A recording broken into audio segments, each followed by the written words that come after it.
నమస్తే. ఇది కథ కాదు జీవితం కార్యక్రమానికి స్వాగతం.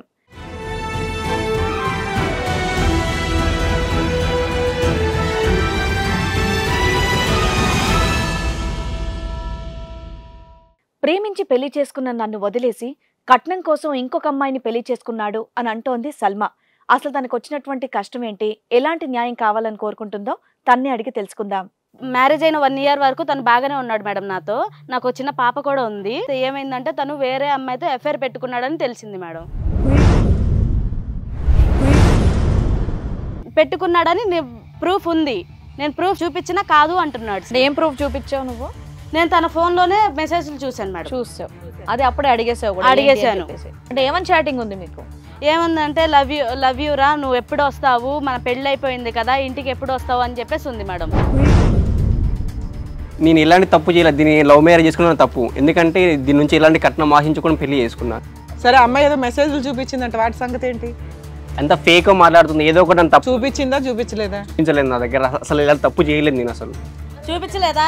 ఏడు చూపించడం ఎక్కడ చూపించా? ఇప్పుడు నీ ఫోన్ చూపిస్తాను. ఏం లేదని అప్పటికప్పుడు డిలీట్ చేయాలని నీ ఫ్రెండ్ చాటింగ్ చేశాడని. తప్పుగా మాట్లాడి చెప్తున్నా. తప్పుగా ఎక్కడ మాట్లాడా? చూపించి ఇప్పుడు. నువ్వన్నీ ఏమంటారు మాట్లాడి చెప్తున్నాడా? ఏంటి మాట్లాడేది? చూపించు ఫోన్. చూపిస్తాను, నా దగ్గర ఉంది ప్రూఫ్. చూపించనా? నా దగ్గర ఆల్రెడీ నేను ఫోటో తీసుకున్నా ఉంది సార్ నా దగ్గర. చూపించు, ఫోటో ఇస్తాను. ఏడు చూపించు. అమ్మాయి చూపిస్తా అని చెప్తుంది కదా. ఇదిగోండి మేడం, మెసేజ్లు ఉన్నాయి చూడండి.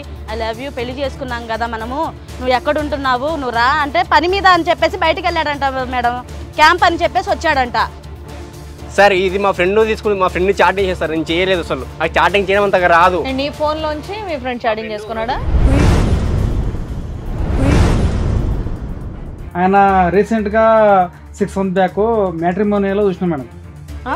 ప్రొఫైలా మొత్తం చూసిన తర్వాత సాఫ్ట్వేర్ ఎంప్లాయ్, నాకు పర్ మంత్ 1 lakh శాలరీ, తర్వాత ఓన్ హౌస్ అన్నీ పెట్టి మేడం. చూసి బాగానే ఉంది కదా, ఇక చెల్లెలకి ఇస్తే ఇక చెల్లెలు జీవితం మంచిగా ఉంటుందని విషయం ఆయనకి ఇచ్చి మ్యారేజ్ చేసినాం. డబ్బులు కోసం తప్పుడు మాట్లాడే చెప్తున్నాను. పెళ్లి కూడా జరిగింది. పెద్దలు ఎవరు రాలేదు. అసలు వాడు ఎవడో నాకు తెలియదు. అసలు ఆమె ఎవరితో తెలియదు నాకు. ఆమె నా పిల్లమంటారు ఏంది?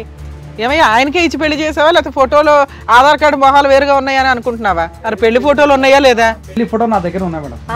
అరే 100 రూపాయలు ఇస్తే ఇవ్వడనే ఫోటో షాప్ ఇవ్వడని ఇస్తారు రా.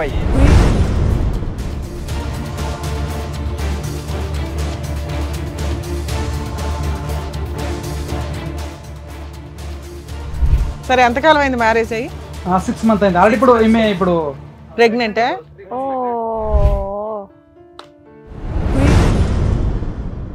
మరి వాడేంటి మీరంతా డబ్బుల గురించి వచ్చారు, ఈ పెళ్లి కాదు ఫోటో కాదు అంటాడు. నేను ఈ అమ్మాయిని తప్ప అసలు అమ్మాయి ఎవరు తెలియదు. అసలు వాడెవడో కూడా తెలియదు. ఫోటోలు ఎవరు? రూపాయలు ఇస్తే ఎవరైనా వేసిస్తారు మేడం. నిన్ను మార్క్ చేయాల్సిన అవసరం ఏంటి? అదే కదా నాకు అర్థం కావట్లేదు. అరే దొరికిపోయి బుకాయించుకురా. ఎక్కువ మాట్లాడి చెప్తానా నీకు ఏంటి పగలేది మేడం? ఇక నేను చాలా ఓపికతో మాట్లాడుతాను మేడం. నాకున్న కోపంకు ఒక్కసారి మీరు కెమెరా లైట్స్ ఆఫ్ చేయండి. వాడు నెక్స్ట్ వాడు ఏమవుతాడు చూడండి. ఎవరిని పేరుస్తున్నావు నువ్వు?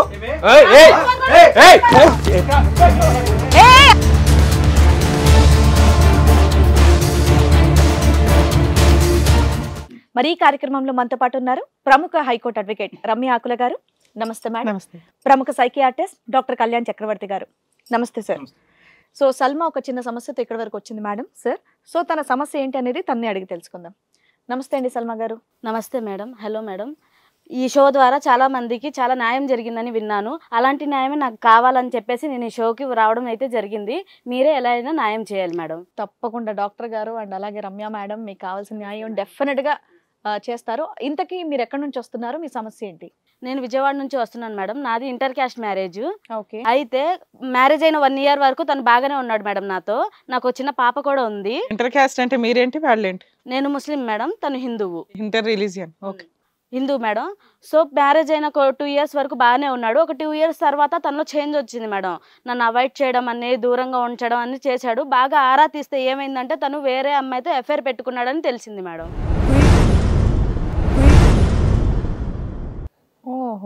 మీరు లవ్ మ్యారేజే కదా? లవ్ మ్యారేజే మేడం. ఇంట్లో వాళ్ళని ఒప్పించుకున్నారా? ఇంట్లో వాళ్ళ నుంచి ఒప్పించుకోలేదు మేడం. మేము బయటకు వచ్చేసి పెళ్లి చేసుకున్నాము గుళ్ళో. సో దానివల్ల ఏంటంటే మేము చాలా దూరంగా ఉన్నాం ఫ్యామిలీస్కి ఇద్దరికి.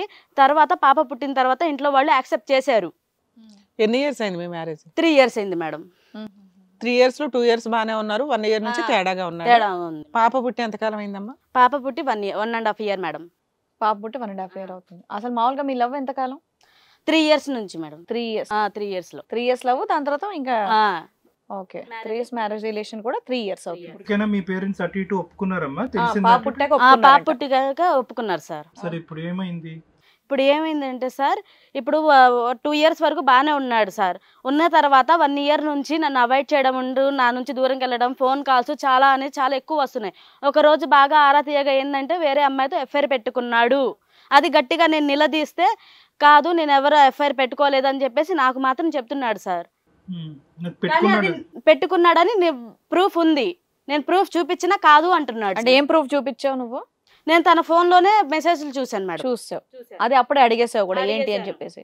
అప్పుడు ఏమని చెప్పాడు అతను? కాదు మా ఫ్రెండ్ ఎఫ్ఐఆర్ ఏం లేదు అని చెప్పేసి అన్నాడు. అంటే ఏమని చాటింగ్ ఉంది మీకు అందులో? అంటే లవ్ యూ రా, నువ్వు ఎప్పుడు వస్తావు, మన పెళ్లి అయిపోయింది కదా, ఇంటికి ఎప్పుడు వస్తావు అని చెప్పేసి ఉంది మేడం. పెళ్లి అయిపోయింది అంటే అంటే మీ ఆయన ఇంకొక పెళ్లి చేసుకున్నాడనా మీ డౌట్? అదే మేడం నా డౌట్ అయితే అదే. అడిగితే అలాంటిది ఏమీ లేదంటున్నాడు. మరి మెసేజ్లు ఎందుకు పెట్టాడంట? అది అడిగితే లేదు ఎంత తప్పు చెప్తుంది సార్, అలాంటి తప్పు ఏం చేయలేదు. మీ పేరండి? కిరణ్. కిరణ్ చెప్పండి. నేను ఇలాంటి తప్పు చేయలేదు, ఇదే నా మీద అన్ని చాడీలు చెప్తుంది. ఊరికెందుకు చాడీలు చెప్తుంది? చక్కగా 3 ఏళ్ల లవ్ అంట, 3 ఏళ్ల పెళ్లి రిలేషన్, ఊరికెందుకు చెప్తుంది? నేను ఇలాంటి తప్పు చేయలేదు, దీన్ని లవ్ మ్యారేజ్ చేసుకున్న తప్పు. ఎందుకంటే దీని నుంచి ఇలాంటి కట్నం ఆశించుకొని పెళ్లి చేసుకున్నా. సల్మా తను ఏమంటే తనని చేసుకున్నప్పటి నుంచి నాకు ఇన్కమ్ అంతా కొన్ని పాప పుట్టింది ఇబ్బందులు ఉన్నాం సార్. బట్ తను ఇప్పుడు కూడా నాకు నగలు కావాలి, వాళ్ళ టీవీ కావాలి, ఫ్రిడ్జ్ కావాలి, అవి కావాలి, నేను మాల్కి వెళ్ళాలి అంటే ఎట్లా కుడుతుంది? ఆ అమ్మాయిని చూస్తే అలా ఏం అనిపించట్లేదు, చూడడానికి చాలా సింపుల్ గానే ఉంది. ఉంటుంది, చాలా ఉంటుంది ఖర్చు. పెళ్ళి అంటే అలాగే ఉంటది బాబు, ఖర్చులతోనే కూడుకొని ఉంటది. మరి ఎగబడి కంగారుగా పెళ్లి చేసుకున్నావు కదా, మరి ముందు జాబు కెరియర్ అవి చూసుకోవాల్సింది. సరే అమ్మాయి ఏదో మెసేజ్లు చూపించిందంట, వాటి సంగతి ఏంటి? అంత ఫేక్ మాట్లాడుతుంది, ఏదో ఒకటి తప్పు చూపించిందా చూపించలేదా? చూపించలేదు నా దగ్గర, అసలు ఇలా తప్పు చేయలేదు నేను అసలు. మరి చూపించలేదా? చేయడు చూపించడం ఎక్కడ చూపించా? ఇప్పుడు నీ ఫోన్ చూపిస్తాను ఏం లేదని అప్పటికప్పుడు డిలీట్ చేయాలని ఫ్రెండ్ చాటింగ్ చేశాడని. ఏ తప్పుగా మాట్లాడి చెప్తున్నా. తప్పుగా ఎక్కడ మాట్లాడా? చూపించు ఇప్పుడు. ఏ నువ్వన్నీ ఏమంటారు నాకు మాట్లాడి చెప్తున్నాడా? ఏంటి మాట్లాడేది? చూపించు ఫోన్, చూపిస్తాను. నా దగ్గర ఉంది ప్రూఫ్, చూపించనా? నీ వెనకాల నేను పెట్టాను సెక్యూరిటీని. ఆ బొంగడు ఎవడు పెట్టిన నువ్వు? నీకు చెప్తాను. నువ్వు తప్పు చేస్తున్నా ముందే తెలిసే, నువ్వు అందుకే దూరం పెట్టా. నువ్వు నువ్వు అనుకుంటా సరిపోయింది అది. మరి నువ్వేవన్నీ ఉంచుకున్నావు చెప్పొచ్చు నాకు. ఇప్పుడు నేను ఇవ్వను ఉంచుకుని ఇలాంటి ఇవ్వనంటే మరి ఎందుకు నీకు మెసేజ్లు వచ్చాయి? నీకెందుకు బయట ఎఫ్ఐఆర్ అయిందని తెలిసింది? నేను ఎలాంటి తప్పు చేయట్లేదు, నువ్వే నన్ను తప్పు చేస్తున్నావు, అందుకే నేను దూరం పెడుతున్నా. నేను ఎలాంటి అమ్మాయి, నువ్వు తప్ప ఇంకే అమ్మాయి అనుకోలేదు, నువ్వే నన్ను అడ్డమైన టార్చర్ పెడుతున్నావు. కాదమ్మా, నీ దగ్గర ఆధారాలు ఏమున్నాయమ్మా? మెసేజ్లు అయితే డిలీట్ చేసాడు అంటున్నావు. నా దగ్గర ఆల్రెడీ నేను ఫోటో తీసుకున్నా ఉంది సార్ నా దగ్గర. చూపించు, ఫోటో ఇస్తాను, ఏడు చూపించు. చూపెడుతుంటే మళ్ళీ చూపెట్టాడు. అమ్మాయి చూపిస్తా అని చెప్తుంది కదా కిరణ్. ఇప్పుడు అమ్మాయి చూపెడతాను అంటుందంటే చూపెట్టాను నువ్వు మళ్ళీ అంటే భయపడి ఆగిపోద్దానా? చూపెడుతుందంట కదా ఫోటో ఏదో. తను భయపడే రకం కాదు సార్, అతను భయపెట్టించే రకం. ప్రూఫ్ అక్కడ ఉంది అని చెప్పేసి తను చెప్తుంది, చూపిస్తా అని కూడా చెప్తోంది. మరి నువ్వేమో అలాంటిది ఏమీ లేదు అని చెప్తున్నావు. మరి అదేంటో మరి మేడం వాళ్ళకి చూపించండి ఒకసారి, ఆ ప్రూఫ్ ఏంటో. ఉంటే చూపించమనండి. చూపిస్తాను మేడం. చూపించమ్మా, చూపిస్తాను చూపించు. ఇదిగోండి మేడం మెసేజ్లు ఉన్నాయి చూడండి. ఐ లవ్ యూ, పెళ్లి చేసుకున్నాం కదా మనము, నువ్వు ఎక్కడ ఉంటున్నావు, నువ్వు రా అంటే పని మీద అని చెప్పేసి బయటికి వెళ్ళాడంట మేడం. క్యాంప్ అని చెప్పేసి వచ్చాడంట. ఎన్ని డేస్ ఉండిద్దిరా క్యాంప్ అని పెట్టింది. లేకపోతే అంత అనుమానం నాకు ఎందుకు వచ్చింది మేడం? ఒకసారి నేను చూస్తా మేడం, ఒకసారి ఫోన్ ఇవ్వరా? ఎందుకు మళ్ళీ డిలీట్ చేద్దాం? లేదు సార్, ఇది మా ఫ్రెండ్ తీసుకుని మా ఫ్రెండ్ చాటింగ్ చేస్తారు, నేను చేయలేదు అసలు. నాకు చాటింగ్ చేయడం అంతగా రాదు. నీ ఫోన్ లోంచి మీ ఫ్రెండ్ ఒక రోజు బయట వర్క్ వెళ్ళినప్పుడు నా ఫోన్ చార్జింగ్ లేదు, తీసుకొని చాటింగ్ నేను చేయలేదు అసలు. ఏ అమ్మాయికి చాటింగ్ చేయలేదు నేను. సరే అక్కడైతే అమ్మాయి చెప్తున్న మెసేజ్లు ఉన్నాయి, ఆ నెంబర్ ఎవరిదో ఆ నెంబర్ ఎవరిదో ఒకసారి కనుక్కుందాం, ఎందుకంటే 2 పేర్లు ఉన్నాయి కాబట్టి. ఓకే, ఇప్పుడు అక్కడ కూర్చున్న వాళ్ళు ఎవరో మీకు తెలుసా? వాళ్ళకి తెలీదు. నీకు తెలియదు? నీకు తెలుసా అమ్మ? నాకు తెలియదు. వారిని మీ ఇద్దరికి తెలియకుండా వచ్చారా? ఎవరు వాళ్ళు ఎవరో కనుక్కుందాం. మీరండి, మీ పేరు? నా పేరు జగదీష్. నా పేరు జగదీష్. ఆవిడ పేరు జ్యోతి. మీ ఇద్దరు ఏమవుతారు? చెల్లెలా? మా చెల్లెలు ఈమె చాలా అమాయకురాలేమే. ఇంకో విషయం ఏమంటే, మేము ముందు కూర్చున్నాడు దాని కిరణ్, మీకు కనిపించినంత అమాయకురాలైతే కాదు మేడం. అమాయకుడైతే కాదు. ఎందుకంటే ఆయన రీసెంట్ గా 6 months బ్యాక్ మ్యాట్రిమోనియలో చూసినాం మేడం. ప్రొఫైల్ మొత్తం చూసిన తర్వాత సాఫ్ట్వేర్ ఎంప్లాయ్, నాకు ఫర్ మంత్ 1 lakh శాలరీ, తర్వాత ఓన్ హౌస్ అన్ని పెట్టి మేడం. చూసి బాగానే ఉంది కదా, ఇక చెల్లెలకి ఇస్తే ఇక చెల్లెలు జీవితం మంచిగా ఉంటుందని ఇష్టం, ఆయనకి ఇచ్చి మ్యారేజ్ చేసినాం. ఏ డబ్బులు కోసం తప్పుడు మాట్లాడ చెప్తున్నాను. ఒక్క నిమిషం ఆగు బాబు, చెప్తున్నారు కదా అక్కడ. చెప్పని డబ్బులా ఏంటన్నది తేలుతుంది. నేను మాట్లాడతా, ఫస్ట్ మాట్లాడతా, ఆ, దాని చెప్పండి తర్వాత చెప్పండి, ఆయన మీరు చెప్పండి మాట్లాడనివ్వండి. మీరు చెప్పండి. పెళ్లి కూడా జరిగింది, పెళ్లి కూడా జరిగింది. పెద్దలు ఎవరు వచ్చారు? పెద్దలు ఎవరు రాలేదు. ఎందుకంటే అతను ఏమన్నానంటే, లేదు నాకు ఎవరు లేరు, ఓన్లీ నా ఆస్తి ఉంది, మా తాత వాళ్ళు సంపాదించిన ఆస్తి ఉన్నది, అదే ఆస్తి నేను అది దానికి వారసుడు నేనే, మీరేం ఎంక్వైరీ చేసుకోలేదా మీరు ఇంటికి వెళ్ళి? లేదు, నేను ఓన్లీ మ్యాట్రిమోనియల్ చూసి దాని ప్రకారంగా. అలా ఇలా చేస్తారండి మీరు మరీను? చెల్లంటే అమాయకురాలు, నువ్వు అమాయకుడు కాదుగా. ఒకసారి ఊకే మామూలుగా ఇంటికి పోయినాము. ఇంటికి పోతే అదే ఏమైంది ఎవరు లేరు ఇట్లా అంటే, లేదు ఇట్లా ఎవరు లేరు నాకు, ఇట్లా ఫొటోస్ అయితే ఉన్నాయి, వాళ్ళ ఇంట్లో ఫొటోస్ ఉన్నాయి, పోయి చూసినాం ఫొటోస్ అయితే ఉన్నాయి, అందరూ చచ్చిపోయారు అన్నాడు. ఎవరు లేరు ఒక్కనే ఉన్నా, ఇది మొత్తం ఆస్తి నాదే ఇట్లా అన్నాడు. సరే ఇరుగు పొరుగు నన్ను అడగాలి కదా, ఆయన తరపున పెళ్లికి ఎవరు వచ్చారు? ఒక్కడనే ఇచ్చి అలా ఒక్కడనే చూసి ఎలా పెళ్లి చేసేస్తారండి? సాఫ్ట్వేర్ ఉద్యోగం అన్నాడు. అవును, ఫ్రెండ్స్ వచ్చారా? ఆఫీస్ ఫ్రెండ్స్ వచ్చారా? ఫ్రెండ్స్ రాలేదు మేడం, ఫ్రెండ్స్ ఎవరు రాలేదు, ఒక్కతను వచ్చిండు. ఎంత అనాథ కన్నా ఓ ఫ్రెండ్ అయితే ఉంటారు కదా అయ్యా. మేము అనుకున్నది ఏమంటే, అతనికంటే మీరు ఎక్కువ తొందరపడినట్టున్నారు మీ చెల్లికి పెళ్లి చేయడానికి. అంటే ఇప్పుడు 1 lakh శాలరీ, సాఫ్ట్వేర్, బకరా. ఇప్పుడు నా మైండ్ లో ఏముంటది, మా చెల్లెలు హ్యాపీగా బతకాలి, ఆమె బాగుండాలని. డబ్బు ఉంటే హ్యాపీగా ఉంటారండి ఫ్యామిలీ. కాదైనా ఒక పేపర్ మీద కనిపిస్తే సరిపోద్దా? ఆ పేపర్ వెనకాతలు నిజం ఉందో లేదో మనకు తెలియదా? అంటే ఆయన ఒక్కటి చాలు, అత్త పోరు ఉండదు, ఏది ఉండదు, నెలకు ₹1,00,000 జీతం తెచ్చి నా చెల్లెల చేతిలో పెట్టేస్తాడు, నా చెల్లెలు ఖర్చు పెట్టుకుంటది, హ్యాపీగా ఉంటది, అంతేనా? అట్లా మరి అంతగానో కావాలంటే మధ్యలో కొంచెం మీకు ఇస్తుంది. నువ్వు 10% కూడా ఆలోచించలేదు. బాలేదమ్మా. పెళ్లికి ఎవ్వరు రాలేదా? మేడం వాళ్ళ చెల్లెల కోసం నా జీవితం నాశనం చేస్తే అసలు ఆమె ఎవరు తెలియదు, అసలు వాడేవాడు నాకు తెలియదు మేడం. ఊరిని ఆయన ఇప్పుడు ఎవరు తెలియదు అంటున్నాడు. అక్కడ ఏదో డిస్కషన్ అవుతుంది. అసలు వాడెవడో నాకు తెలియదు, అసలు ఆమె ఎవరితో తెలియదు నాకు. ఆమె నా పిల్లమంటారు ఏంది? ఏమయ్యా ఆయనకే ఇచ్చి పెళ్లి చేసావా, లేకపోతే ఫోటోలో ఆధార్ కార్డు మొహాలు వేరుగా ఉన్నాయని అనుకుంటున్నావా? మరి పెళ్లి ఫోటోలు ఉన్నాయా లేదా? పెళ్లి ఫోటో నా దగ్గర ఉన్నాయి మేడం. ఎందుకంటే అరే ₹100 ఇస్తే ఇవ్వడని ఫోటో షాప్ ఇవ్వడని ఇస్తారు రాబాయ్. ఊరిని నీ ఎంత ఇంటర్నేషనల్ హీరోవి, నిన్ను మార్పింగ్లు చెయ్యాలా? మా ఫ్రెండ్స్ అందరూ వచ్చినా ఉన్నాం మేడం, కావాలంటే వాళ్ళకి కాల్ చేసి వాళ్ళ. అంటే వీళ్ళు ఎవరో తెలియదు అని అంటున్నా, మరి వీళ్ళ ఉద్దేశం ఏంటి? అదే అర్థం కాలేదు సార్. ఇప్పుడు ఈమె ఇట్లా ఎందుకు బిహేవ్ చేస్తుంది, వాళ్ళు అట్లా ఎందుకు మాట్లాడారు అసలు అర్థం కావట్లేదు అసలు నాకు.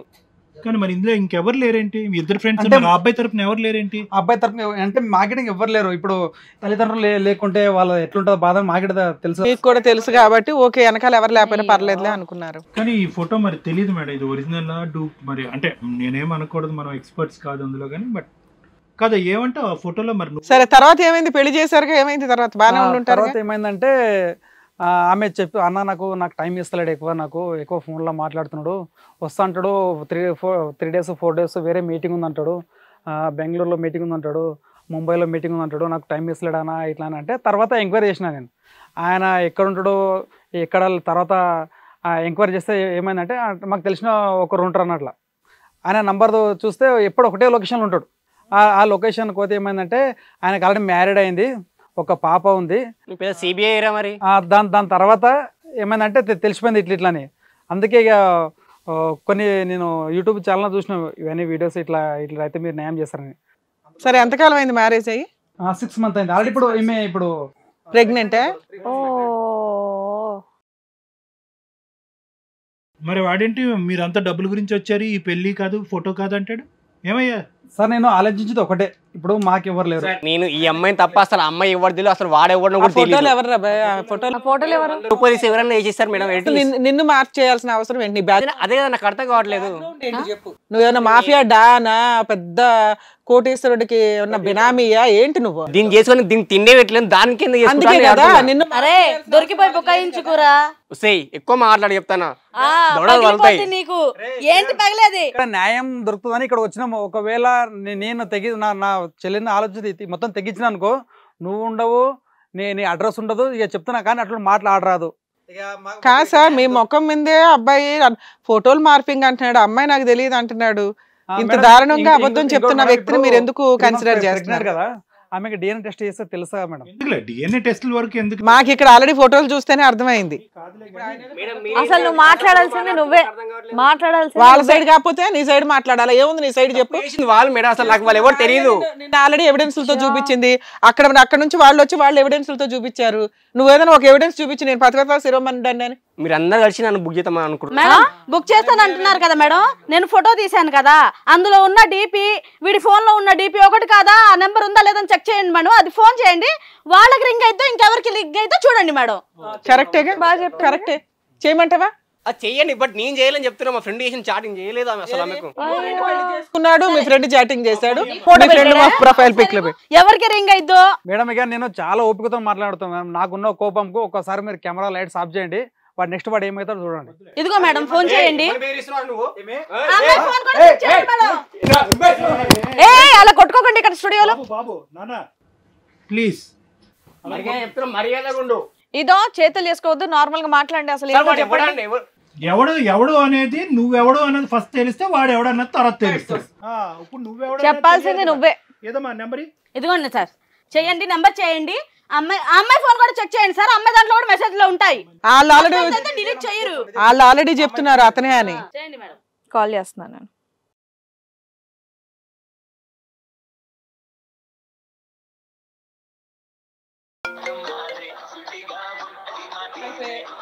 వచ్చిందా మేడం? ఏదైనా ఫోన్ మై హబ్బీ అని ఉండేది చూడండి మేడం.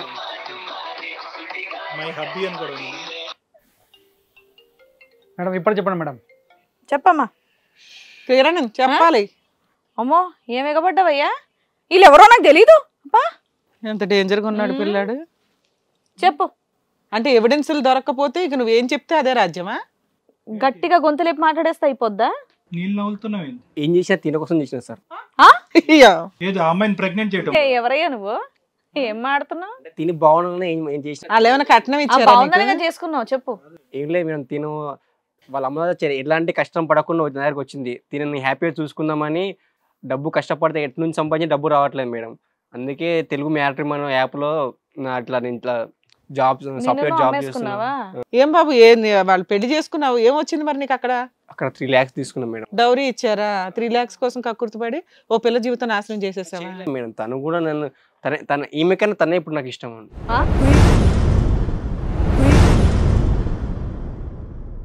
ఈవిడ కోసం పెళ్లి చేసుకున్నావు, ఇప్పుడు ఆవిడ ఇష్టం ఈవిడ వదిలేస్తావా? కాదు మ్యాట్రిమోనీ అనేటటువంటిది అర్థమైంది, కానీ దానికి ముందే మీ ఇద్దరి మధ్యన కమ్యూనికేషన్ మెసేజెస్ ఉన్నాయి కదా. సో ముందే అమ్మాయితో కమ్యూనికేట్ చేసి తర్వాత మ్యాట్రిమోనీలో పెట్టి వాళ్ళ బ్రదర్ ని అట్రాక్ట్ చేశారు. లేదు సార్. సార్ మ్యాట్రిమోనియల్ నుంచే ప్రొసీడింగ్స్, అది సంబంధం ద్వారానే పెళ్లి. అవునా? సంబంధం ద్వారా తను పెళ్లి చేసుకున్నాక కొంచెం దీనికి డిస్టర్బ్. ఆమె బాగుండాలని ఏమేం చేసుకుంటాడు, ఇప్పుడు ఈమె బాగుండాలని ఇంకో మంది చేసుకుంటాడు. అంతే కదా, చేటరు కాదు సార్. మనం ఇప్పుడు ఇది ప్రూవ్ చేయడానికి ఎంత కష్టపడాల్సి వచ్చింది. సొంత భార్యనే నానాంగం అన్నాడు, మ్యాట్రిమోనియల్ చూసి పెళ్లి చేసిన మిమ్మల్ని ఫోటోలు మార్పింగ్ అనేసాడు. ఆ పిల్ల ఎవరో తెలియదు అన్నాడు, ఇప్పుడు అమ్మాయి అంటే ఇష్టం అండి అంటున్నాడు. తెలియదని చెప్పావు కదా. ఒకసారి మీ మాటలు వినండి మేడం. ఏం మాట్లాడడానికి రాదు మీకు. ఏమా చెప్పమ్మా జ్యోతి. నాకు ఆయననే కావాలి మేడం. నీకు ఆయనే కావాలి, మరి పెళ్లి చేసుకున్నావు, పెళ్లి అయిపోయింది కదా మేడం. ఇప్పుడు నాకే ఇంకా ఎవరు లేరు కదా మేడం, ఆయననే కావాలి నాకు. మరి అక్కడ ఇంకో భార్య ఉంది కదమ్మా, ఆ అమ్మాయిని లవ్ చేసుకున్నాడు. నాకు కూడా ఆమెనే కావాలి మేడం. ఎంత వయసు ఉంటుంది జగదీష్ ఆవిడ మీ సిస్టర్ కి? ఇప్పుడు 21 ఉంటుంది. అంతే, పిల్ల పెద్దగానే ఉంది కానీ వయసు సన్నగా అనిపిస్తుంది. బయటి ప్రపంచం ఏం తెలియదు సార్, ఎందుకంటే ఆమెకు నేను నాకు ఆమె. అంత అమాయకంగా ఎందుకు పెంచావయ్యా? ఎంత జాగ్రత్తగా ఇవ్వాలి. ఒక బయట ఎట్లాంటి రాబందులు ఉన్నారో కనిపిస్తుందా? లేదు నేను జాగ్రత్త చూసుకుంటున్నా మేడం. ఇప్పుడే కదా నీ జాగ్రత్త ఏంటో చూసాము. నిన్ను నమ్ముకొని ఒక పిల్లని నీకు ఇచ్చి పెళ్లి చేసి 3 లక్షలు ఇస్తే మార్చండి ఇప్పుడే. అసలు తల తోక లేకుండా మాట్లాడుతుంది. తప్పాడదే అన్న విషయం అర్థమవుతుంది, కానీ ఇప్పుడు ఇక్కడ ఏంటి? యాక్చువల్గా వాడు మొత్తానికి ఆస్తి కోసం. ఏ బాబు ఆపయ్యా, నువ్వు గొంతు లేపి అరిచి మాట్లాడితే నీకన్నా గట్టిగా అరుస్తాను ఇక్కడ. నోర్మై ఏంటి ఆస్తి గురించి? పెళ్ళైన తర్వాత మ్యాట్రిమోనీలో ఫోటో పెట్టడం ఏందయ్యా? మొహం పగలు కొట్టేటోళ్ళు లేక మళ్ళీ వాదిస్తున్నావు. ఇప్పుడు దొరికిపోయాడు. మామూలుగా కాదు, వీళ్ళు ఎవరో తెలియదు అసలు. ఎవరు వీళ్ళు? ఎవట్రా నువ్వు లేచావు నువ్వు ఇంకా పైకి అక్కడికి? కొట్టడానికి వెళ్ళావుగా. అబ్బో ఏం చేసిన తిన కోసం చేసిన. నా కోసం నేను చేయమని అడిగానా? నువ్వు బాగుండాలని చేశా. ఏం చేసావు నా కోసం? ఇలా వేరే దాన్ని తీసుకొచ్చి ఒప్పుకునిద్దా? ఏ ఆడదాన్ని ఒప్పుకునిద్దా? అరే నీకు బంగారం కావాలి, అవి కావాలి, ఫ్రిడ్జ్లు కావాలి, అన్ని కావాలి. ఆడపిల్ల పుట్టింది, నేను ఏమంతగా అడిగాను? కొను, ఫ్యూచర్ బాగుంటుంది అని అడిగాను నేను. అంతకు మించి ఏదైనా అన్నానా నిన్ను? లేకపోతే నిన్ను బయటికి వెళ్ళిపో అన్నానా? అన్ని కావాలి, డబ్బులు కావాలి. నీకు అక్కడ ఏమయ్యా చేసుకున్నావు? పెళ్ళం బాగుండాలని చెప్పి ఇంకో పెళ్లి చేసుకున్న మగాడిని నిన్నే చూస్తున్నానయ్యా. దరిద్రంగా ఉంది నీ ఆన్సర్. మేము ఇద్దరిని బాగా చూసుకుంటాం మేడం.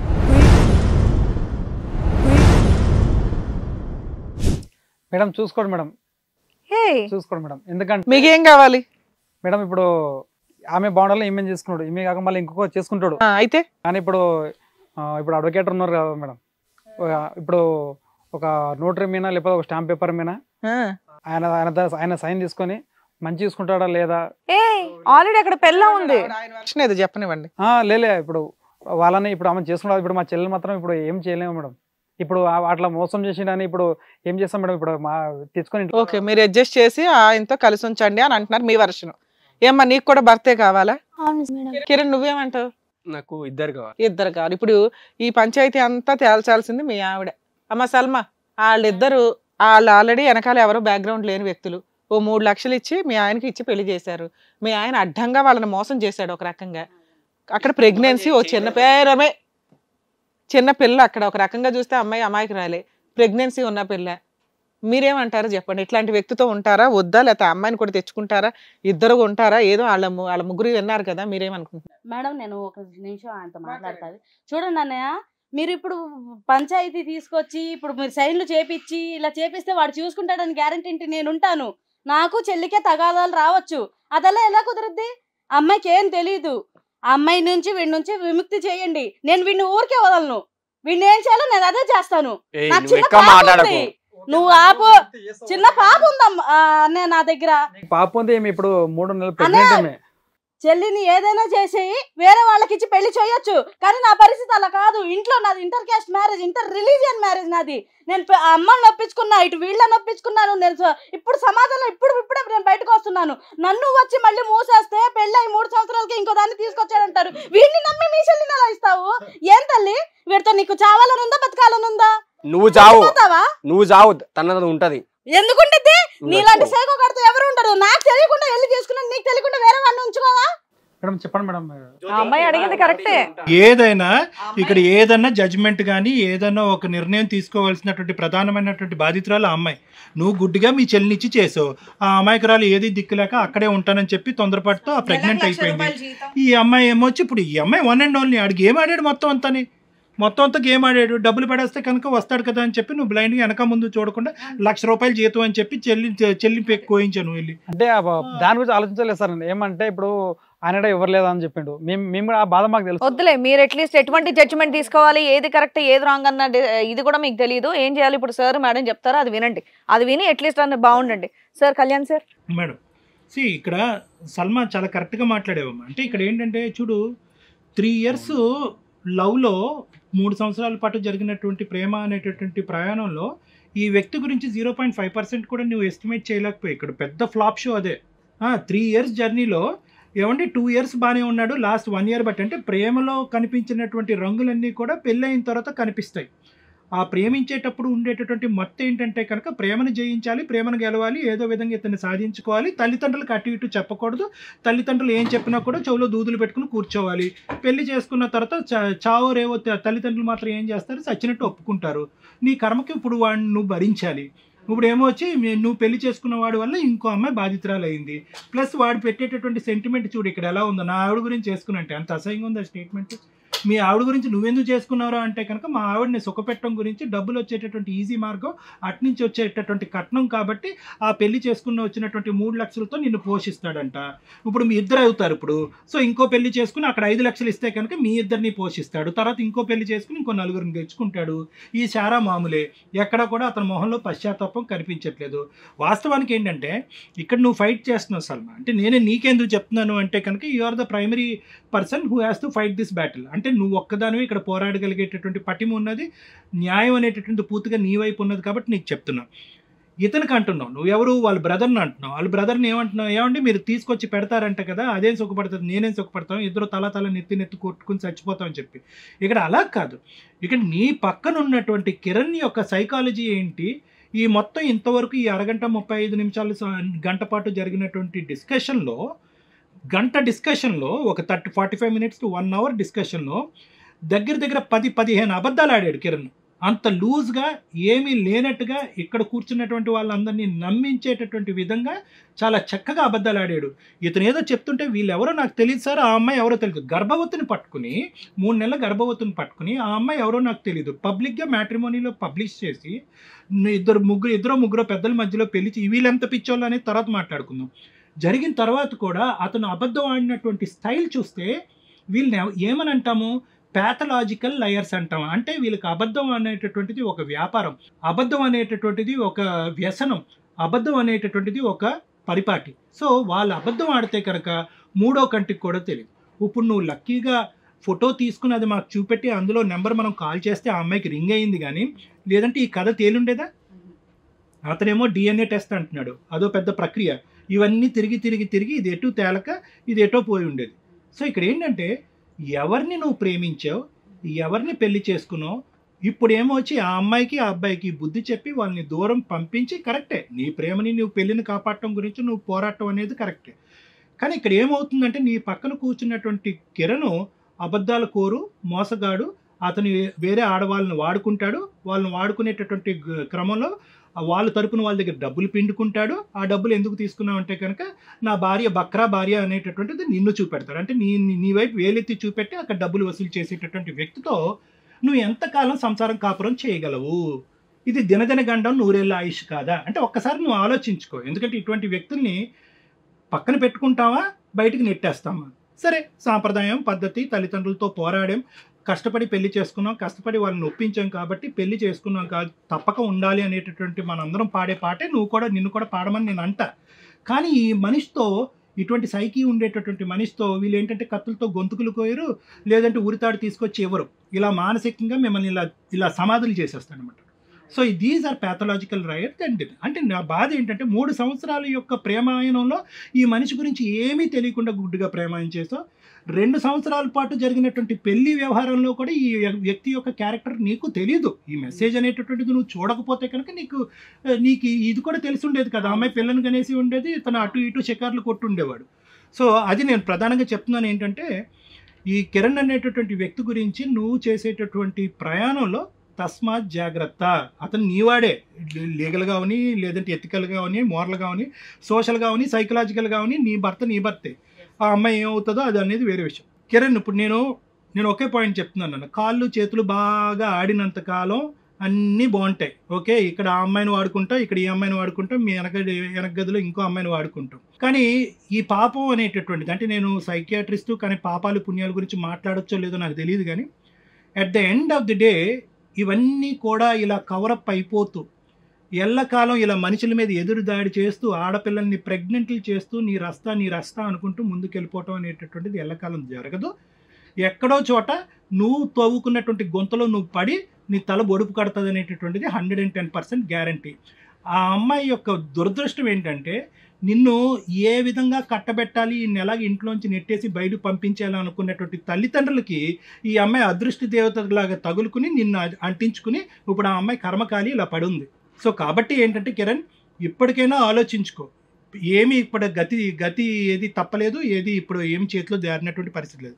జగదీష్ గారు, చెల్లికి పెళ్లి చేసేటటువంటి ప్రయత్నంలో బహుశా మీ ఆలోచన అనేటటువంటిది ఎక్కడో పెట్టేశారు అనేటటువంటిది నాకు అనిపించింది. ఇది క్లియర్ కట్ తొందరపాటు. చూసేటటువంటి ప్రేక్షకులకు కూడా అసలు ఇలా కూడా పెళ్లిళ్ళు చేస్తారా, ఇంత బ్లైండ్గా మ్యాట్రిమోనీలో చూసేసి దాన్నే సర్టిఫికెట్, దాన్నే గ్యారంటీ కార్డు, దాన్నే ఆధార్ కార్డు కింద భావించేసి ఇంత గుడ్డిగా ఒక అమ్మాయికి పెళ్లి చేస్తారా? ఏకైక చెల్లి, అల్లారు ముద్దుగా పెంచుకున్నటువంటి చెల్లి, తల్లిదండ్రులు లేనటువంటి ఒక ఆడపిల్లని ఈ విధంగా మాత్రం ఎవరు పెళ్లి చేయరండి. This is totally atrocious and unbelievable నేను చెప్తున్నాను. ఎందుకంటే అమ్మాయిని చూస్తే కనుక అమాయకురాలు, ఆ అమ్మాయికి ఏం బయట ప్రపంచం తెలీదు, అజ్ఞానరాలు. అటువంటి అమ్మాయిని ఈరోజు అటువంటి రాక్షసుడి చేతిలో పెట్టి ఇప్పుడు ఆ అమ్మాయి ప్రెగ్నెంట్ అయింది, దిక్కుతోచినటువంటి పరిస్థితి ఏర్పడింది. ఆ అమ్మాయి నువ్వు ఏం చేద్దామమ్మా అనుకుంటున్నావు అనేటటువంటి అడిగే ప్రసక్తి కూడా ఇక్కడ లేదు. ఎందుకంటే ఆ అమ్మాయికి అసలు ఇక్కడ ఏం జరుగుతుంది, పెళ్ళి ఎటువంటి పరిస్థితుల్లో జరిగింది, వాడెవడు, నేను ప్రెగ్నెంట్ అయ్యాను, ఏమీ తెలీదు. కేవలం ఏమంటే పెళ్ళి అయ్యింది కాబట్టి ఆడితో పాటు జర్నీ చేసేస్తానని అంటుంది, కానీ ఆ అమ్మాయి ఫ్యూచర్ ఏంటి అన్నది అమ్మాయికి అర్థం కావట్లేదు. ఈరోజు ఆ అమ్మాయిని డెసిషన్ అనేది మనం అడగకూడదు. What ever is that is something that we have to make. మనం ఆ నిర్ణయం తీసుకోవాలి పెద్దలుగా. ఆ అమ్మాయి నిర్ణయం తీసుకునేటటువంటి కెపాసిటీ కానీ, ఆ ఆలోచన శక్తి కానీ, ఆ సామాజిక ఇంగితం కానీ ఆ అమ్మాయికి లేదు. సో నేను మీకేమని చెప్తున్నానంటే, పత్రం రాసేసేయండి, వెనకట్ల ముందు సంతకం పెట్టేసేయండి, వాడితో పంపించేస్తానంటే అదంతా నాన్ సెన్స్ అండి. వాడు ఇంకో 10 మందిని తెచ్చుకుంటాడు, ఎక్కువయ్యారని చెప్పి అందులో ఇద్దరిని నరికి పాత పెడతాడు. ఏం చేస్తారు? ఈరోజు ప్రెగ్నెన్సీ, ఆ అమ్మాయి ప్రెగ్నెంట్ అయ్యింది అనేది వాస్తవానికి చాలా చిన్న మాటే. ఈరోజు ఏంటంటే జీవితమే నాశనం అవ్వకూడదు. పెళ్ళి అయింది కదా, ప్రెగ్నెంట్ అయ్యింది కదా, తప్పదు కదా, కిరణ్ గాడితో పంపించేద్దాం అంటే కనుక మన తాడుతో మనం ఊరేసుకున్నట్టే ఇది. సో నా ఉద్దేశం ఏంటంటే ఇప్పటికైనా మీ మీ మీ చెల్లెలు బతికి బయటపడ్డాది అని సంతోషించండి. ప్రెగ్నెన్సీ సంగతి ఏం జరగాలి అనేటటువంటి అంశం తర్వాత మాట్లాడుకోవచ్చు, మెడికల్ బేసిస్ మీద మాట్లాడుకోవచ్చు, ఆ అమ్మాయి కౌన్సిలింగ్కి ఇవ్వచ్చు, ఇంకో విధంగా మాట్లాడుకోవచ్చు. కాబట్టి నేనేమంటున్నానంటే దయచేసి ఇటువంటి దరిద్రులతో పంపించేటటువంటి ఆలోచన వద్దు. ఆ అమ్మాయి ఎలాగైతే ప్రేమించి పెద్దలకు తెలియకుండా కష్టపడి పెళ్లి చేస్తుంది కాబట్టి ఆ అమ్మాయికి ఈ కర్మ ఎలాగా తప్పదు. ఇది నా ఉద్దేశం. మీరు ఆ అమ్మాయిని తీసుకెళ్ళటం మంచిది, ఆ అమ్మాయిని జాగ్రత్తగా కాపాడుకోవటం మంచిది, భవిష్యత్తు గురించి ఆలోచించుకుంటూ మంచి సంబంధం చూసి చేయటం అనేది మంచిది. ప్రెగ్నెన్సీ అనేటటువంటిది మెడికల్గా డీల్ చేద్దాం. వాళ్ళిద్దరిని మాత్రం అలా పోనివ్వండి. ఇది నా ఒపీనియన్. నాకు ఆ అమ్మాయి కావాలి సార్. నీకు కావాలంటే ఐస్ క్రీమ్ కాదే కావాలంటే. Thank you sir. Ramya ma'am. Madam ఇది యాక్చువల్గా మనం మాట్లాడుకోవాలంటే నిస్సహాయ స్థితి, దారుణమైన నిస్సహాయ స్థితిలో ఉన్న వాళ్ళు ఈవిడ జీవితాన్ని నాశనం చేసినట్లు ఒక టాపిక్లో మనం అనుకోవచ్చు. ఈ రోజున సంబంధాలు ఎలా వస్తున్నాయి అనడానికి వీళ్ళ కేసే ఎగ్జాంపుల్. ఒకప్పుడు మ్యాచెస్ వెతకడం అంటే తెలిసిన వాళ్ళ ద్వారా, చుట్టాల ద్వారా, విలేజెస్లో వయసులో ఉన్న పిల్లలు ఉన్నారు అనగానే ఏదైనా ఫంక్షన్స్లో ఒకరికొకరు చెప్పుకొని వాళ్ళ బ్యాక్గ్రౌండ్ అంతా చూసి వాళ్ళకి ఏం హెల్త్ ప్రాబ్లమ్స్ ఉన్నాయి, ఏం ఆస్తులు ఉన్నాయి ఏంటని ఎంక్వైరీలు అయిపోయిన తర్వాత సంబంధాలు వచ్చేవి. 4-5 సంబంధాల ఆప్షన్స్ కూడా ఉండే. అరే వీళ్ళ అబ్బాయి మంచిదా, వీళ్ళ అమ్మాయి మంచిదా, వీళ్ళు సెట్ అవుతారా, వీళ్ళు కలర్ ఉన్నారా, వీళ్ళ ఆస్తులు ఉన్నాయా అన్నీ మాట్లాడుకుంటే ఒక అమ్మాయికి సంబంధం, ఒక అబ్బాయికి సంబంధం తేవాలంటే ఓ 10 మంది చుట్టాలు కండువా వేసుకొని ముందుకొచ్చి మంచి సంబంధం తీసుకురావడానికి తాపత్రయపడేవాళ్ళు. కానీ ఈ రోజున ఆ పరిస్థితులు లేవు. ఏ పరిస్థితుల్లో ఉన్నామంటే కుదిరితే ఇదిగోండి ఇట్లా టీనేజ్లోనే లవ్ మ్యారేజ్ చేసుకోవడం, వెతుక్కోవడం, దొరికిన వాళ్ళని పెళ్లి చేసేసుకోవడం. రెండోది అలా మ్యాట్రిమోనియల్లో వెతుక్కొని నిజానిజాలు అడగకుండా, నిజానిజాలు అడిగితే సంబంధం ఓకే అవ్వచ్చు, అవ్వకపోవచ్చు. వాళ్ళ గురించి ఎవడూ ఇన్ఫర్మేషన్ ప్రాపర్గా చెప్పరు, వీళ్ళు ఎంక్వైరీ చేసుకోరు. ఎందుకంటే ఎంక్వైరీ చేసుకుంటే వాళ్ళు హట్ అవుతారేమో అన్న ఒక ఉద్దేశంతో మ్యాట్రిమోనియల్ ఈ రోజున హిట్ అయిపోయి సోషల్ దీంట్లో ద్వారానే పెళ్ళిళ్ళు చేసుకుంటున్న హీనమైన పరిస్థితి. అబద్ధాలతో జరుగుతున్న మ్యాట్రిమోనియల్లో జరిగే పెళ్ళిళ్ళలో ఇదొక ఎగ్జాంపుల్ కింద లెక్క. ఎందుకంటే వాళ్ళ నిస్సహాయ స్థితి, ఇన్ఫర్మేషన్ గ్యాదర్ చేసుకోలేదు. తెలిసిన తర్వాత కూడా ఒక్కసారి పెళ్ళైపోయింది కదండి, మా సిస్టర్కి ఇంతకంటే ఇంకా సంబంధం మళ్ళీ చేయలేము, మాకు అవసరమా అన్నంత స్థితిలో వాళ్ళు ఉన్నారు. అసలు ఈ మ్యారేజ్లు లీగల్గా వ్యాలిడా కాదా? 2 మ్యారేజ్లు లీగల్గా వ్యాలిడ్ కాదు. ఎందుకని? ఇక్కడ ఆల్రెడీ పిల్ల పుట్టేసింది, అక్కడ ప్రెగ్నెన్సీ. ఈ పెళ్ళి అయితే లీగల్గా వ్యాలిడే కదండి, వీళ్ళిద్దరు లవ్ మ్యారేజ్ చేసుకున్నారు అంటే. 2 రిలీజియన్స్ మధ్య మ్యారేజ్ చేసుకున్నప్పుడు వీళ్ళిద్దరూ గుడికి వెళ్ళి వీళ్ళే పెళ్లి చేసేసుకున్నారు. 2 రిలీజియన్స్ మ్యారేజ్ చేసుకోవాలంటే మత మార్పిడి జరగాలి. ఒకవేళ ఆయన ముస్లిం మహమ్మదన్లా ప్రకారం కాజీ దగ్గరికి వెళ్ళి పెళ్లి చేసుకోవాలనుకుంటే ఆయన ముస్లిం పేరు కన్వర్ట్ చేసుకొని ముస్లింగా మారి పెళ్లి చేసుకోవాలి. వీళ్ళిద్దరూ వెళ్ళి పెళ్లి ఎక్కడ చేసుకున్నారు? గుడిలో వీళ్ళిద్దరే ఉండి పెళ్లి చేసేసుకున్నారు. గుడిలో వీళ్ళిద్దరూ వెళ్ళి పెళ్లి చేసుకునేది దండలు మార్చుకొని తాళి కట్టేసుకున్నారే తప్ప పెళ్లి ఫోటోలు తీసేసుకొని మత మార్పిడి జరగలేదు. సో లీగల్గా ఈ మ్యారేజ్ వ్యాలిడ్ కాదు. మరి వాళ్ళ పెళ్లి వ్యాలిడా అంటే ఆల్రెడీ ఒక భార్య, పిల్లలు, సొసైటీ యాక్సెప్ట్ చేసిన రిలేషన్. జనాలకు తెలియదుగా లీగాలిటీ ఏంటి అని. ఒకవేళ ఫైటింగ్కి వెళ్తే ఇప్పుడు నేను చెప్పిన పాయింట్ లీగాలిటీ. వాళ్ళ దృష్టిలో ఏంటి, వీళ్ళిద్దరు భార్యాభర్తలు, పిల్లొక పుట్టేసింది, తండ్రి అని సంతకాలు పెట్టారు, వీళ్ళిద్దరూ యాక్సెప్ట్ చేస్తున్నారు, వీళ్ళ పేరెంట్స్లు యాక్సెప్ట్ చేస్తున్నారు. సో దానివల్ల ఒక భార్య ఉండగా ఈ మ్యారేజ్ లీగాలిటీయా ఇల్లీగాలిటీ అనేది ఆవిడ ఆయన ఫైట్ చేసుకోవడం, ఇంకొక పెళ్లి చేయడం లీగల్గా వ్యాలిడ్ కాదు, బైగామీ కేసు కింద లెక్క. అంటే ఇప్పుడు ఈవిడ తలుచుకుంటే దగ్గరుండి పెళ్లి చేశాడు కాబట్టి ఎంక్వైరీ చేసుకోకుండా, రెండో పెళ్లి చేసుకున్నాడు కాబట్టి భర్త మీద ఆవిడ మీద బైగామీ కేసు ఫైల్ చేయడానికి ఉంది, అరెస్ట్ చేయమని. మరి ఆవిడ ఏం కేసు వేయొచ్చు అంటే భార్య ఉండగా, పిల్ల ఉండగా విషయాన్ని సప్రెస్ చేసి మ్యాట్రిమోనియల్లో అసలు ఈ మొహం చూస్తే 1 lakh శాలరీ అట. మరి ఆయన ఎట్లా నమ్మాడో, అంత కళ్ళు మూసుకుపోయి అంటగట్టాలని 3 లక్షలు ఎదిరించి ఎట్లా చేశాడో, ఎవరి గొయ్యాలు తవ్వుకోవడం అత్యాసకు పోతే అంటే ఇలాగే ఉంటాయి. ఆటోమేటిక్గా ఆయనకి ఇచ్చి పెళ్లి చేశాడు, అది లీగల్గా వ్యాలిడ్ కాదు. సో ఆ ప్రాసెస్లో ఆ అమ్మాయి చీటింగ్ కేసు వేయడానికి అవకాశం ఉంది. భార్య ఉండగా, పిల్లలు ఉండగా విషయాన్ని సప్రెస్ చేసి రాంగ్ ఇన్ఫర్మేషన్ తోటి వాళ్ళని చీట్ చేశాడు. సో వాళ్ళు వేసే కేసు చాలా స్ట్రాంగ్ కేసు కింద లెక్క. అంటే అతను జైలుకి వెళ్ళి అరెస్ట్ అవుతాడు. 2 కేసుల్లో జైలుకి వెళ్ళటం చాలా అవసరమైన కేసు ఇతను. ఎందుకంటే ఇద్దరు బాధితులే. అమ్మాయి ఏం పర్టికులర్గా వచ్చి అతను ట్రాప్ చేసి మోసం చేయలే, ఇతనే వలేశాడు, ఆ వల్ల ఈ బకరాలు పడ్డారు. అలాగే ఈ అమ్మాయి లవ్ చేసింది, ఒక వ్యక్తిని చూస్తాం, లవ్ చేస్తాం, 3 years లవ్, పోనేదో 3 months లవ్ చేసేసి పెళ్లి చేసుకుందంటే మనం ఈవిని తిట్టవచ్చు. తిను ఆల్రెడీ సల్మా చాలా మెచ్యూర్డ్గా మాట్లాడుతుంది. ఒక ప్రాబ్లం వస్తే ఎలా సాల్వ్ చేయాలి ఏంటని. నేనేమి అడగలేదండి అతన్ని డబ్బు తెమ్మని, వస్తువులు తెమ్మని, ఇవని. 3 years అయింది మ్యారేజ్ అయ్యి, ఇంట్లో ఆడపిల్ల పుట్టింది, వస్తువులు కొనాలి, మనకు వచ్చే శాలరీతో ఎట్లా అని జాగ్రత్త కోసం అమ్మాయి అడుగుతుందే తప్ప అత్యాశకు పోయి అడగలే. ఉన్న మ్యారిటల్ రిలేషన్, పెళ్ళి అంటేనే అది ఒక పెళ్లి చేసుకునేటప్పుడు లవ్ చేసాం కదా అని పెళ్లి చేసుకునే పిల్లల్ని కనటం కాదమ్మా కిరణం. బాధ్యతలు ఉంటాయి, ఉన్న దాంతో వైఫ్ని ఎట్లా సాటిస్ఫైగా చూసుకోవాలి, లేదా ఇంకేమైనా కష్టపడాలా, ఆవిడని ఏమన్నా జాబ్లో చేర్పించుకోవాలా, ఫైనాన్షియల్గా ఇప్పుడు రిక్వైర్మెంట్స్ ఎక్కువ ఉన్నాయి కాబట్టి మీ ఇద్దరు ఒక మాట అనుకొని చెయ్యాలి. కానీ భార్యని ఆనందపరచడం కోసం వెళ్ళి ఇంకో పెళ్లి చేసుకుంటావా? భార్య ఇప్పుడు ఆనందంగా ఉందా? నువ్వు ఇచ్చిన 3 లక్షలు ఆవిడ కొంప ముంచింది, అర్థమవుతుందా? నా బెస్ట్ సజెషన్ అసలు వీరిద్దరు కూడా ఆవిడని వదిలిపడేయడం బెటర్. కానీ ఈవిడ వదలదు, ఎందుకంటే పాప ఉంది కాబట్టి. నిస్సహాయ స్థితి. ఈ నిస్సహాయ స్థితిలో ఈవిడకున్న తెలివితేటలకి వాడిని తోలు తీసి ఆరేసి ఇంట్లో ఉంచగలదని నా ఉద్దేశం. లీగల్ ప్రాసెస్లో మాట్లాడాలి అంటే ఆవిడని చేసుకున్నందుకు ఆవిడకి 3 లక్షలు ఆవిడకి ఇవ్వాలి మీరు. అలాగే ఆవిడకి కొంత కాంపెన్సేషన్ ఇవ్వడం బెటర్ అని నా ఉద్దేశం. మేము వాళ్ళకి కౌన్సిలింగ్ ఇస్తాం, రిక్వెస్ట్ చేస్తాం. సార్ 3 years లవ్ చేసి 3 years మ్యారేజ్ చేసుకొని భార్యకి తిన్నగా కనీసం సంపాదించలేని వ్యక్తి ఇంకొక అమ్మాయిని మోసం చేసి వాళ్ళ దగ్గర నుంచి 3 లక్షలు తీసుకున్న వ్యక్తి, మీరు ఇందాక ఒక మాట అన్నారు, రేపొద్దుట మా చెల్లి కోసం కూడా ఇంకొకరు చేసుకుంటాడేమోనండి అని. అతను అంతే. అలాంటి వ్యక్తిని ఏరుకోరు చేసుకున్న ఆవిడ కంట్రోల్లోనే పెట్టుకుంటుంది, కష్టాలే పడుతుందో, వదిలేస్తుందో, జైలుకే పంపిస్తుందో ఆవిడిష్టం. మీరు ఇంకా ఈ ఊబిలో కంటిన్యూ అవ్వడం డేంజర్ అని నా ఉద్దేశం. బెస్ట్ సజెషన్ సార్, మీకు నచ్చినా నచ్చకపోయినా ఈ రోజు మీరు కష్టపడతారేమో, పిల్ల బంగారం లాగా ఉంది, మీరు ఏదైనా కరెక్ట్ డెసిషన్ తీసుకుంటే బెటరు. తీసుకుంటారా లేదా మాకు తెలియదు, కానీ ఇక్కడ స్టేజ్ మీద ఆ అమ్మాయిని మీరు కలిపి ఉంచుతారా, కలిపి ఉంచకపోయినా కానీ వీళ్ళ చేత మీకైతే ఒక 5 lakhs కాంపెన్సేట్గా ఆర్డర్ చేయిస్తానికి ట్రై చేస్తాను, మాట్లాడతా. మీరేమంటారు? మీరు ఇంత చెప్పినాక నాకైనా అదే డౌట్ వస్తుంది మేడం. ఇలాంటి వాడు వాళ్ళ ఈమె కాకుండా మళ్ళీ ఇంకెవరైనా చేసుకుంటాడు? Damn sure sir. అసలు యాక్చువల్గా ఆ అబ్బాయి క్వాలిఫైయే కాదు మీ ఇంట్లోకి. మీరు ఏదో మేము అనాథలం అంటున్నాం, కానీ ప్రతి ఒక్కళ్ళమే అనాథలమే. చుట్టాలు ఉన్న అనాథలమే, చుట్టాలు లేకపోయినా అనాథలమే. ఇండివిజువల్గా కరెక్ట్గా థింక్ చేయడమే బెటర్ ఆప్షన్. మీకు వచ్చిన ప్రాబ్లమ్ని మీరు సాల్వ్ చేసుకోకపోతే ఎట్లా? కుటుంబం ఉంటేనే కాపాడుతుందని కాదు, కుటుంబం ఉండి కూడా ఇట్లాగే సంబంధాలు పెళ్లిళ్ళు చేసుకొని మ్యాట్రిమోనియల్లో చూసి ఆ ఇన్ఫర్మేషనే కరెక్ట్ అనుకొని రోడ్లు పాలవుతున్న వాళ్ళు బోల్డ్ మంది ఉన్నారు. అర్థమవుతుందా? సో మీరు ప్రాబ్లంలో ఉన్నట్లు కాదు, ఉన్న ప్రాబ్లమ్ని, ఉన్న డేంజర్ని మీరు కరెక్ట్ డెసిషన్తో సాల్వ్ చేసుకుంటే బెటర్ అని నా ఉద్దేశం.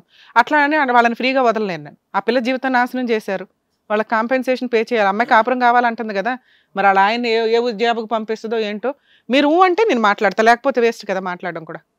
సరే మేడం, మీరు అట్లే ప్రొసీడ్ మేడం. అక్కడ నేను డబ్బులు ఇప్పిస్తాను అని అనట్లా. డబ్బులు ఎందుకంటే వాళ్ళ దగ్గర నుంచి 3 lakhs తీసుకున్నారు, వాళ్ళని చీట్ చేశారు, అతనికి అది పనిష్మెంట్ కిందే లెక్కనానా. నువ్వు భర్త కావాలంటున్నావు, తోలు తీసి నార తీసి ఆరే ఏం చేస్తావు చేయి. అసలు ఇంకా కళ్ళు నీ చేతిలోనే ఉండాలి జీవితకాలం. వాళ్ళకి 5 lakhs మీరు బాండ్ రాసివ్వండి. ఎన్ని మంత్స్లో ఇవ్వగలరు? 3 months, 6 months ఎట్లా? నాకు అమ్మాయి కావాలి. నార్మే జైలు పంపించమంటావా? ఏరా కావాలా నీకు? చెప్పు చిటితలు చెప్పు. వద్దు ఇప్పుడు. సూపర్.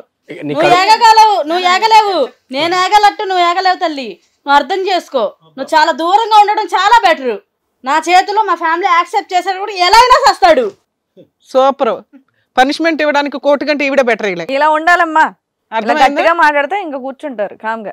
నువ్వు ఒప్పుకుంటున్నావా? నేను బాండ్ రాయిస్తాను, తర్వాత మీరు బయట బాండ్ రాసి వాళ్ళకి. నా చెల్లెలు లాంటిదే, నేను అలా ఒక ఆడపిల్ల జీవితాన్ని అలా ఎలా పోనిస్తాను? వీడిని గల్లా పట్టుకొనైనా చేపిస్తా. మా బ్యాక్గ్రౌండ్ గట్టిదానే మేడం, కాకపోతే నేను ఆ ఊబిలో పడ్డాను కాబట్టి వచ్చాను. నిజమే, ఇదైతే కరెక్ట్ పర్సన్వి అతనికి. కాబట్టి మీరైతే అమ్మాయికి న్యాయం చేయండి అమ్మా. ఒక 3 monthsలో మీరు 5 lakhs ఎక్కడో ఒకటి లోన్ పెడతారు, హ్యాండ్ లోన్ తీసుకుంటారు, మీ ఇంట్లో వాళ్ళకి చెప్తారు, మీ అత్త మామకి చెప్తావా, లేదంటే అమ్మాయి చేత చీటింగ్ కేసు వేయిస్తాం, మీ ఆయన జైలుకి వెళ్తాడు. మీరు ఆల్రెడీ ఇద్దరు యాక్సెప్ట్ చేశారు కాబట్టి మీరు ఆ 5 lakhs ఇవ్వడానికి చూడండి సార్. బయట మేము బాండ్ పేపర్ రాసిస్తాం. చిన్న మాట మేడం, 5 lakhs కాదు, వాళ్ళు ఇచ్చిన ఒక 3 lakhs దాని 50,000 వేసి ఇచ్చేస్తాం మేడం. వాళ్ళని అడుగుతాం. ఇప్పుడు ఉన్న సిచ్యువేషన్ సార్ వాళ్ళకి కష్టంగా ఉందంట, 3.5 వరకు. సరే మేడం, మేము ఇచ్చింది 3 lakhs కదా, 3.5 ఇస్తాను. సూపర్. సరే, థ్యాంక్ యూ అమ్మా. వెళ్ళండి, జాగ్రత్త తీసుకెళ్ళి అమ్మాయిని ఎవరన్నా డాక్టర్కి చూపెట్టండి. Thank you Kalyan sir, thank you Ramya ma'am. So వాళ్ళకి ఏం చేయాలనేది చక్కగా చెప్పినందుకు థ్యాంక్స్ అలాట్. సో మరో కథతో మళ్ళీ కలుద్దాం.